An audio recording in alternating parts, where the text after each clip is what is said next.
दोपहर का दम देख रहे हैं आप। मैं हूं मनोज सैनी। मध्य प्रदेश में 2023 में विधानसभा चुनाव होने हैं और ऐसे में बीजेपी कांग्रेस के साथ आम आदमी पार्टी भी सक्रिय है और सत्ता के लिए एड़ी चोटी का जोर लगा रही। वहीं इस बार के चुनाव में बाबाओं की सभा का असर भी देखने को मिलेगा। मध्य प्रदेश में इन दिनों पंडोकर सरकार, धीरेन्द्र शास्त्री, प्रदीप मिश्रा, जया किशोरी, रामभद्राचार्य से लेकर कई बाबा कथाओं के जरिए भक्ति रस की गंगा बहा रहे। नेताजी धर्म के सहारे चुनावी नैया पार करने की जुगत में है। आलम यह है कि अपने विधानसभा इलाकों में कथाओं के आयोजन को लेकर बाबाओं के यहाँ बैटिंग चल रही है। कई नेता कतार में खड़े हजारों लाखों रुपए खर्च कर नेता विधानसभा क्षेत्र में कथाओं का आयोजन करा रहे हैं। बाबाओं की कथा का अंदाजा इसी बात से लगाया जा रहा है कि प्रदेश में 6 महीने में 1000 से ज्यादा धार्मिक कथाओं का आयोजन हो चुका है। इनमें से ज्यादातर कथाएं नेताओं ने करवाई है। जरा ग्राफिक्स के जरिए भी आपको दिखाते हैं कि आखिर कहां है कितनी कथा। आप देखिए, देवकी नंदन वर्तमान में भोपाल में है। 2 से 8 अप्रैल तक उनकी कथा चल रही है। प्रदीप मिश्रा की बात करें तो वो उज्जैन पहुंचे हुए हैं। 4 से 10 अप्रैल तक उनकी कथा होना है। धीरेन्द्र शास्त्री विदिशा में रहेंगे। 7 से 13 अप्रैल तक कथा होगी। और जया किशोरी जी की बात करें तो रतलाम में 12 से 18 अप्रैल तक इनकी कथा होना है। तो ये है आलम कि हर कोई नेता भगवान के भरोसे हैं, बाबा के भरोसे हैं। लेकिन इस समय चुनावी साल में जमकर कथा के रसपान कर रहे हैं लोग। आम जनता, दर्शक पहुंच रहे हैं और फुल आनंद उठा रहे हैं। लेकिन कुछ कहा प्रदीप मिश्रा जी, सुन लेते हैं। शिव महापुराण की कथा यहाँ प्रारंभ हो रही है। आप सभी पधार कर देवादिदेव महादेव का दर्शन करें, महाकाल राजा का, छिपरा का स्नान करें और शिव महापुराण कथा का लाभ लें। 2 बच्चे राष्ट्र के नाम, 2 बच्चे परिवार के नाम, इस पर क्या कहें? सनातन धर्म को मजबूत करने के लिए जरूरी है। बाबा की कृपा बनी रहे, सबकी उन्नति हो। चलिए, तो आप देख रहे थे प्रदीप मिश्रा जी की कह रहे थे कि हम तो यहाँ रस की गंगा बहाने भगवान शिव की कथा का पाठन करने आए हैं और हम चाहेंगे कि सभी लोग वहां पहुंचे। लेकिन जहां कथा हो रही है वो महाकाल है। महाकाल के दरबार में ये कथा होगी। 4 तारीख से लेकर 13 तारीख तक रहने वाले पंडित प्रदीप मिश्रा जी। जाहिर है इस समय जहां भी कथा होती है तो आपने पहले ये देखा होगा कि कई बार लाइन ऑर्डर की स्थितियां बिगड़ती थी। लेकिन कब? जब नेता आते थे, रास्ते बंद हो जाते थे। पर इस बार तो ये देखने में आ रहा है कि एकदम से कथा के प्रति, ईश्वर के प्रति, हिंदुत्व के प्रति लोगों की आस्थाएं कुछ ज्यादा दिखाई दे रही। और चुनावी वर्ष है तो बातें बहुत सारी। मेरे साथ मेरे सहयोगी जुड़ रहे हैं उज्जैन से, संतोष कृष्णानी। जरा वहां का माहौल देख लेते हैं। संतोष, आप कहां खड़े हैं? और हम देख रहे हैं कि वैसे भी खैर धार्मिक नगरी है उज्जैन, पर पंडित प्रदीप मिश्रा शिव की बात करते हैं, हमेशा शिव को लेकर कहते हैं। ये कथा कौन करा रहा? क्या ये भी चुनावी दृष्टि से इसको देखा जा सकता? बिल्कुल मनोज, बताना चाहेंगे कि जिस प्रकार बाबा महाकाल कण कण में बसते हैं और वैसे ही बाबा महाकाल की नगरी है। क्योंकि जब यहाँ सिंहस्थ भराता है तब लाखों करोड़ों श्रद्धालु बाबा महाकाल के दरबार में आते हैं और नतमस्तक होकर आशीर्वाद लेते हैं। वैसा ही नजारा आज प्रदीप मिश्रा की कथा जिसे कल से प्रारंभ होना है तो भक्तों का तांता बाबा महाकाल की नगरी में लग चुका है। हम इस समय खड़े हैं जहाँ प्रदीप मिश्रा की भव्य कथा होना है। यही पंडाल है और आप देख सकते हैं ये पंडाल 3 जोनों में बनाया गया है। 3 डोम बनाए गए हैं जिसमें श्रद्धालुओं की सुगमता से यहाँ कथा का अमृत में जो कथा होना है उसको सुन सके। इसको लेकर रात्रि से ही श्रद्धालु यहाँ पर आकर अपना अपना सामान लेकर, बोरिया बिस्तर लेकर यह जगह घेरने के लिए आ गए हैं। कहा यह जाए जैसे ही, क्योंकि आम श्रद्धालु लाखों की संख्या में आएंगे तो उन जो पहली पंक्ति वाले हैं उनको भी जैसे आगे से प्रदीप मिश्रा का कथा वाचन सुन सके, इसको लेकर उन्होंने दरिया बिछा दी है, चादरें बिछा दी गई है, सामान लेकर आए हैं। पानी पीने की व्यवस्था यहाँ जिला प्रशासन के द्वारा की गई है। तो कहीं ना कहीं कहा यह जाए जिस प्रकार आजकल आस्था का जो जन सैलाब कथाओं के माध्यम से उमड़ रहा है, और बात करें राजनीतिक दृष्टि से तो जब जैसे जैसे प्रदीप मिश्रा और धीरेन्द्र शास्त्री की जो कथाएं होती हैं उसको लेकर मंत्री गण भी है जो उसमें कहीं ना कहीं अपनी शिरकत करते हुए नजर आते हैं। बात करें यहाँ की तो यहाँ पर कैलाश विजयवर्गीय जो लगातार प्रदीप मिश्रा की जो कथा होना थी उसको लेकर बार बार आकर यहाँ मॉनिटरिंग भी की गई थी। और यहाँ के जो महापौर है वो लगातार लगे हुए, जनप्रतिनिधि यहाँ लगातार लगे हुए हैं जो कि जिस प्रकार बात कीजिए जरा। 2-3 लोग यदि आपके साथ मुझे दिखाई दे रहे हैं, जरा लोगों से बात कीजिए। कथा सुनने आए हैं, क्या मिलेगा कथा से? कोशिश करते हैं। आप प्रदीप मिश्रा जी की कथा सुनने कब से आए, किस प्रकार यहाँ की व्यवस्था है? व्यवस्था तो सही है, लेकिन हम लोग को हटाते हटाते अब कहाँ जाएंगे। 2 दिन पहले आते हैं जगह पकड़ने, भी बोल रहे हैं कहाँ जाएंगे। मैं बिल्कुल इनका यही कहना है कि हम कथा सुने आए, जैसे जैसे हमको चलिए, आप बने रहिए। ये बॉम्बे से आप क्या कहेंगे? हम भी मुंबई से आए हैं, 2 दिन पहले जगह पकड़ के आगे बैठने के लिए। अब हम जगह पकड़ लिए हैं तो हम पीछे जा रहा है, तो हम कैसे पीछे जाए? चलिए संतोष जी, जी बिल्कुल संतोष, मैं समझ सकता हूं जो लोग पहुंच रहे हैं बॉम्बे, दिल्ली और पता नहीं कहां से। हमने भी कवर किया, लगातार वहां लोग पहुंचते हैं और अमृत पान करना चाहते हैं भगवान शिव की कथा का, जो पंडित प्रदीप मिश्रा के मुखारबिंद से निकलती है। लेकिन बड़ी बात यह है कि चुनावी वर्ष है तो इसको राजनीतिक दृष्टि से भी देखा जा रहा है। मेरे साथ 2 मेहमान जुड़ रहे हैं। डॉक्टर हितेश वाजपेयी जी है, भारतीय जनता पार्टी के वरिष्ठ नेता, पूर्व अध्यक्ष नागरिक आपूर्ति निगम के, और साथ ही राजेंद्र मिश्रा जी पूर्व मंत्री जुड़ रहे हैं। डॉक्टर साहब, मैं सबसे पहले आपसे समझना चाहूंगा, अब इसे इत्तेफाक कहें या फिर ये कहें कि लोगों की भावनाएं अच्छी खासी बढ़ी है इस समय। जहां भी देखिए कथामृत हो रहा है, भोपाल में भी देवकी नंदन जी पहुंचे हुए हैं, दूसरी तरफ हम उज्जैन में देख रहे हैं पांडोकर सरकार है या बाकी धीरेन्द्र शास्त्री जी सभी पहुंच रहे हैं। बड़ी बात यह है कि जितनी कथाएं हो रही है वो कोई ना कोई राजनेता उसमें जरूर मिला हुआ। तो क्या चुनावी दृष्टि से इसको देखें या हिंदुत्व के प्रति जो लोगों की भावनाएं उमड़ी उस दृष्टि से देखें?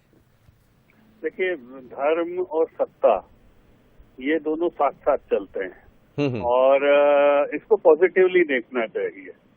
जब सत्ता धर्मोक्त होती है, धर्म आधारित होती है, तो वो सही रास्ते पर चलती है। और जब धर्म को सत्ता या राजाश्रय मिलता है तो धर्म भी बहुत अपने प्रखर आत्मविश्वास के साथ जो धर्मावलंबी हैं और धर्म के गुरु हैं वो भी राज्य में विचरण करते हैं। तो और इन दोनों की बेनिफिशियरी जो है धर्म और सत्ता, वो जनता ही होती है। स्वाभाविक है, आम आदमी होता है। तो मुझे लगता है कि इससे अच्छी अवस्था नहीं हो सकती है किसी भी दल का राजनेता हो, यदि वो धर्म गुरुओं को अपना स्थान देता है, प्रश्रय देता है, उनकी मदद करता है, तो धर्मगुरु और सशक्तता के साथ समाज को सही दिशा दे पाते हैं। एक रसास्वादन धर्म के नीतियों का, सिद्धांतों का जनता कर पाए, इसकी व्यवस्था करने में वो लोग मदद करते हैं। तो मुझे लगता है कि बहुत अच्छा ये परिदृश्य है और इसको मैं जरा भी नकारात्मक दृष्टि से नहीं देखता हूँ और दलगत राजनीति से ऊपर उठकर देखता हूँ। इसलिए फिर रिपीट कर रहा हूँ मनोज जी कि कोई भी दल का व्यक्ति यदि राजनेता इस मार्ग पर है तो मैं इस मार्ग को तो गलत नहीं मानता। नहीं, वो इत्तेफाक है डॉक्टर साहब की जैसे उज्जैन में कैलाश विजयवर्गीय जी बहुत सक्रिय है, यहाँ हम देख रहे हैं राहुल कोठारी जी बहुत सक्रिय है, और दूसरी तरफ यदि हम धीरेन्द्र शास्त्री जी को देखते हैं तो वहाँ भी आपके ही नेता सक्रिय को ज्यादा नजर आते हैं। बात सही है कि भाई भारतीय जनता पार्टी के लोग इसमें कोई शर्म महसूस नहीं करते हैं और इसमें आगे रहते हैं। पर ऐसा नहीं है, मिश्रा जी जैसे लोग भी हैं जो पैनल पे हैं आपके साथ, मैं पूछ लूंगा, और जो धर्म सत्ता को मानते हैं, खासतौर से हिंदू धर्म गुरुओं को मानते हैं खुले रूप में, और वो इसलिए मानते हैं कि उनमें कंटेंट होता है। तो कोई उसमें हमने ठेका थोड़ा ना लिया है साहब। पर ये कि हाँ, हम लोग उसके 100% बिना किसी शर्म के, जो हम कहते हैं ना गर्व से कहो हिंदू है, तो वाकई में हम उसका परिपालन करते हैं। इसका अर्थ नकारात्मक नहीं है। जी राजेंद्र मिश्रा जी, अब आप देखिए कथाओं का इस समय स्थिति यह है कि पंडित जी या जो भी कथा करने वाले महाराज जी हैं उनके पास वक्त नहीं है, लंबी कतार लगी है। क्या कांग्रेस भी है उस कतार में? देखिए, मैं सुन रहा था, मैं इतना ही कहना चाहता हूँ कि कथा का भाव कल्याण का होना चाहिए और होता भी वही भाव होगा, मैं इससे इनकार नहीं करता। लेकिन जब कथावाचक लोग दलों के प्रचारक बन जाते हैं और नेताओं के इशारे पर चीजों को इकट्ठा करते हैं कि उसमें बहुत एक धन चाहिए, अभी सुन रहा था मैं, ये पंडाल बना है, वो पंडाल बना है, इतने लोग यहाँ से आए हैं, वहां से आए हैं, तो जब ये इस तरीके की भाव भावना में कथा के कल्याण गौण हो जाते हैं और उसमें विजिटेड इंटरेस्ट निकाल करके कोई चीज लाई जाती है, जी जिनका नाम आप ले रहे हैं, मिश्रा जी का भी सीहोर में उनकी कथा हुई, फिर उसमें क्या स्थितियां निर्मित हुई, उस जमाने में मैंने सुना कि गृह मंत्री का बयान और इनका उनका।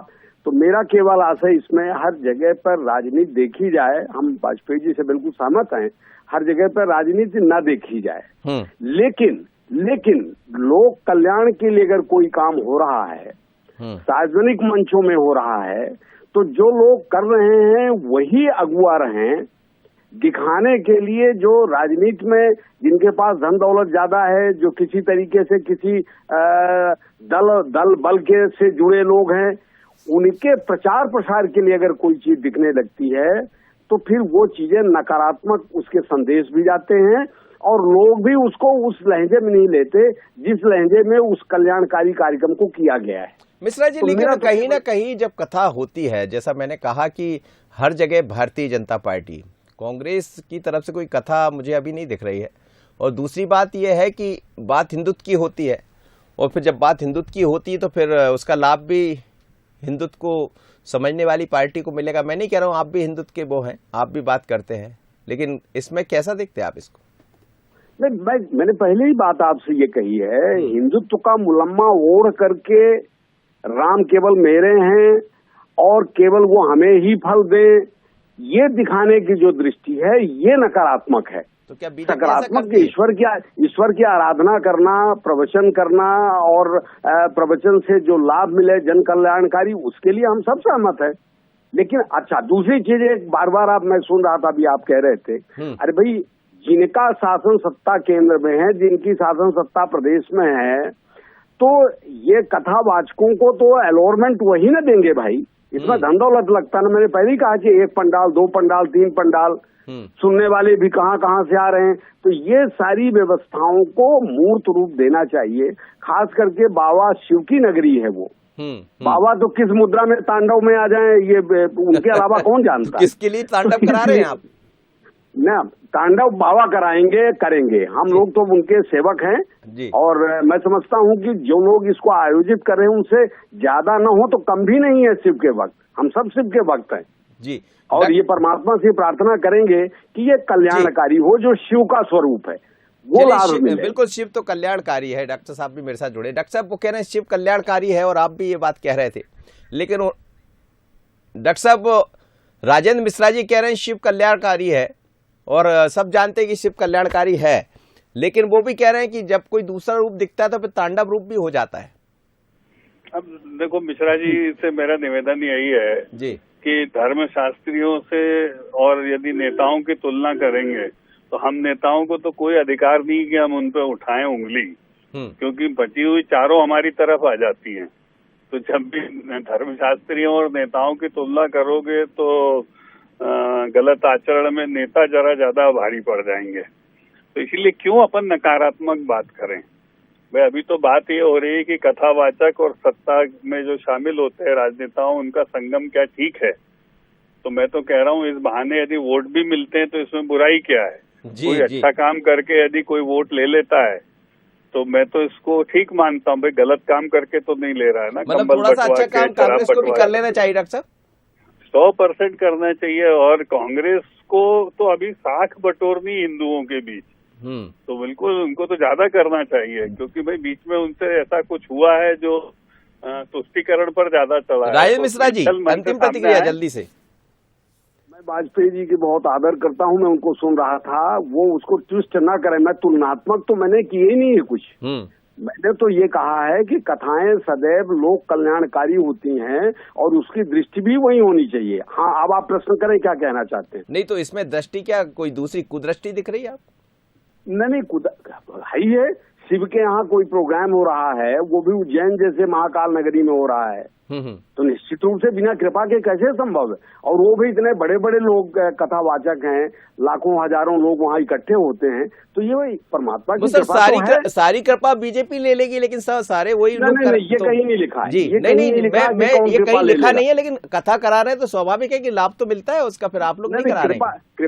कृपा तो परमात्मा देगा, मनुष्य के हाथ में ये सब चीजें नहीं होती हैं मनोज भाई। जी जी। और जहाँ तक ऐसा कुछ भी नहीं है कि वो कथाएं तमाम तरह की चलती रहती हैं। अभी जबलपुर में जिनका मैडम जोशी जी का नाम आपने लिया है, बहुत बड़ी कथा उनकी हुई थी वहाँ।